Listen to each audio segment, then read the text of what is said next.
মাঝে মাঝে মনে হয় আমরা এক অসভ্য বর্বর জাতি। কেন মনে হয়? আমরা যদি অসভ্য বর্বর না হয়ে থাকি তাহলে আমরা কেন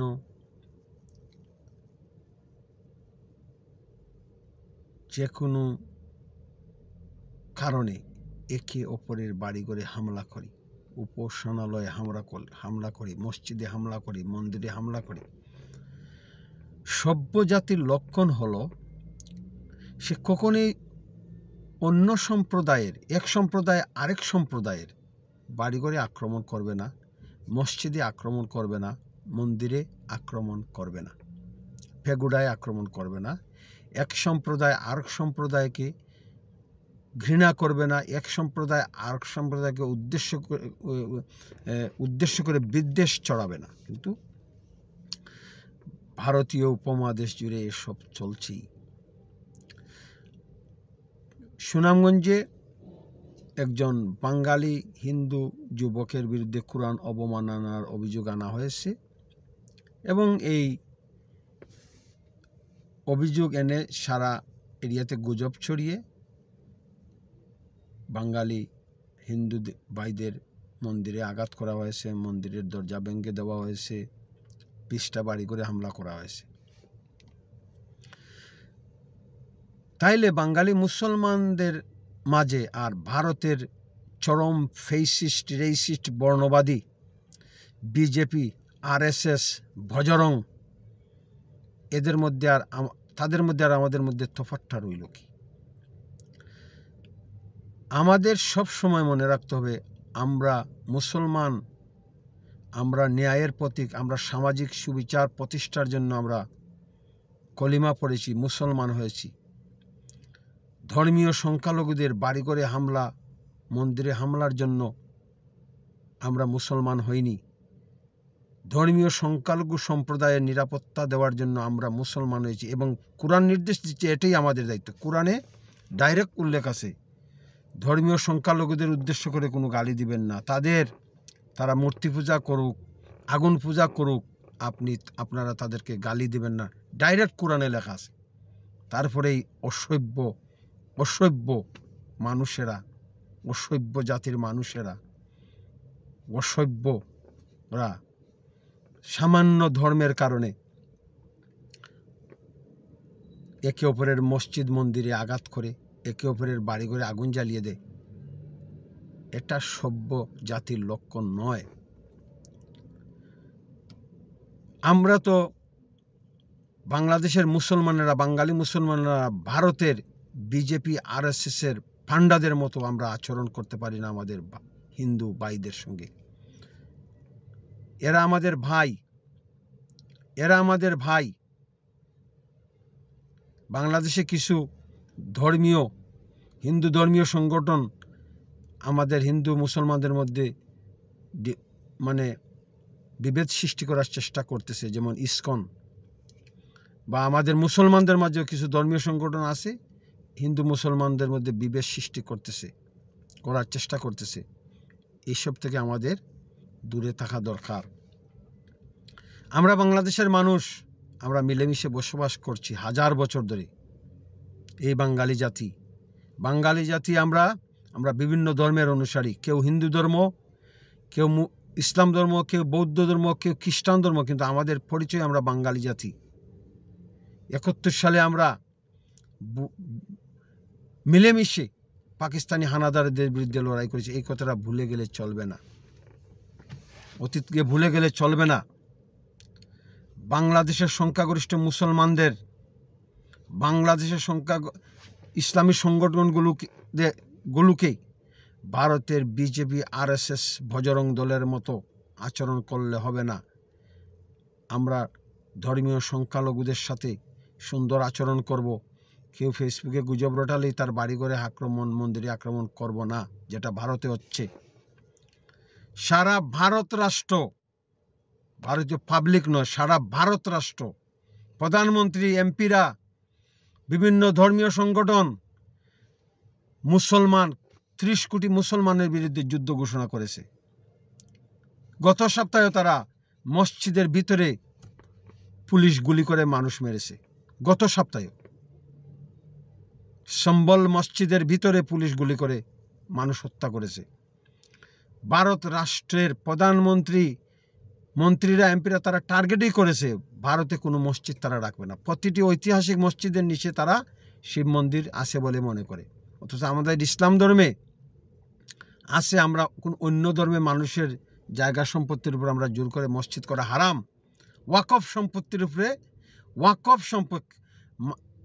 সম্পত্তির উপরে আমরা মসজিদ করতে পারি, এটা আমাদের ধর্মীয় বিধান আছে। কিন্তু আজ বিজেপি সবার চোখে ধুলো দিয়ে বিজেপি সরকার সারা দুনিয়ায় প্রচার করতেছে ভারতের যত ঐতিহাসিক মসজিদ আছে ওগুলো সব নাকি শিব মন্দিরের উপরে। অথচ আমাদের ধর্মে কোরআনে সুস্পষ্ট উল্লেখ আছে আমরা কারো মন্দিরের উপর মসজিদ করতে পারবো না। কারো জায়গা জমি অবৈধভাবে দখল করে আমরা এখানে মসজিদ করতে পারি না। যদি মসজিদ হয় সেই মসজিদে নামাজ হবে না। তাইলে 1000 বছর আগে, 500 বছর আগে, 800 বছর আগে যে রাজা বাদশারা যেখানে মসজিদ করেছিলেন, অন্যের মন্দির দখল করে তো তাদের মসজিদ করার দরকার ছিল না। রাজা বাদশারা তাদের ক্ষমতা ছিল, পয়সা ছিল, টাকা পয়সা দিয়ে তারা জায়গা কিনে জায়গা জমির মালিক ছিলেন, সেই জায়গাতে তারা মসজিদ করেছেন। এখন বিজেপি বলতেছে ভারতের সব ঐতিহাসিক মসজিদের নিচে শিব মন্দির আছে। কত বড় একটা অসভ্য রাষ্ট্র, কত বড় অসভ্য রাষ্ট্র, অসভ্য প্রধানমন্ত্রী, অসভ্য এমপিরা ভারতের মুসলমানদের বিরুদ্ধে, বাংলাদেশের রাষ্ট্রের বিরুদ্ধে তারা প্রপাগান্ডা চালাচ্ছে। একটি রাষ্ট্র তার নাগরিক ধর্মীয় কারণে তার নাগরিকদের বিরুদ্ধে যুদ্ধ ঘোষণা করেছে বিজেপি, আরএসএস, বজরং। অথচ ভারতীয় মুসলমানেরা আকাশ থেকে আসেনি। ভারতীয় মুসলমানেরা ভারতের নেটিভ সন, তারা এই মাটির সন্তান। তাদের শত শত হাজার বছর ধরে তারা এই মাটিতে বসবাস করেছে। তারা কেউ হিন্দু থেকে মুসলমান হয়েছে, কেউ বৌদ্ধ থেকে মুসলমান হয়েছে। হ্যাঁ, কিছু পার্সেন্টেজ আছে যারা ওই আর্যদের মতো, ব্রাহ্মণদের মতো বহিরাগত, আরব, ফার্সি, পাঠান, এটা পার্সেন্টেজ একেবারে কম। যেভাবে আর্যরা, ব্রাহ্মণেরা বাইরে থেকে এসে ভারতে এসে বসবাস করে, তাদের পার্সেন্টেজ যেভাবে কম, এইভাবে ভারতীয় মুসলমানদের মধ্যে বহিরাগতের পরিমাণ 1%। 99% ভারতীয় মুসলমান। ভারত মাটিতে তাদের 14 পুরুষের জন্ম, তাদের রাইট আছে, তারা যে কোনো ধর্ম ফলো করতে পারে। কিন্তু ভারতের মুসলমানেরা তাদের পূর্বপুরুষের ধর্ম ছেড়ে দিয়ে তারা নতুন ধর্ম গ্রহণ করেছে। ইসলামিক বিলিভে তারা বিশ্বাস করেছে, তারা মূর্তি পূজা করবে না, এটা তাদের রাইট। কিন্তু ভারত রাষ্ট্র এটা মেনে নিতে পারতেছে না, এই বর্তমান বিজেপি সরকার। তারা মুসলমানদের ধর্মীয় বিশ্বাসকে তারা ঘৃণা করে, প্রতিটি ঐতিহাসিক মসজিদকে তারা ঘৃণা করে, তার মসজিদগুলিকে ভেঙে দিতে চায়। ভারতের এই নির্লজ্জ অসভ্য কর্মকাণ্ডের বিরুদ্ধে বাংলাদেশের সরকারকে জেগে উঠতে হবে এবং ভারতের রাষ্ট্রের বিরুদ্ধে প্রপাগান্ডা চালাতে হবে। তাহলে আমরা বাংলাদেশের মুসলমানেরা এবং বাংলাদেশ সরকার উভয়ই আমরা ভারতের বিজেপি আরএসএসের মতো সংখ্যালঘুদের প্রতি আচরণ করলে হবে না।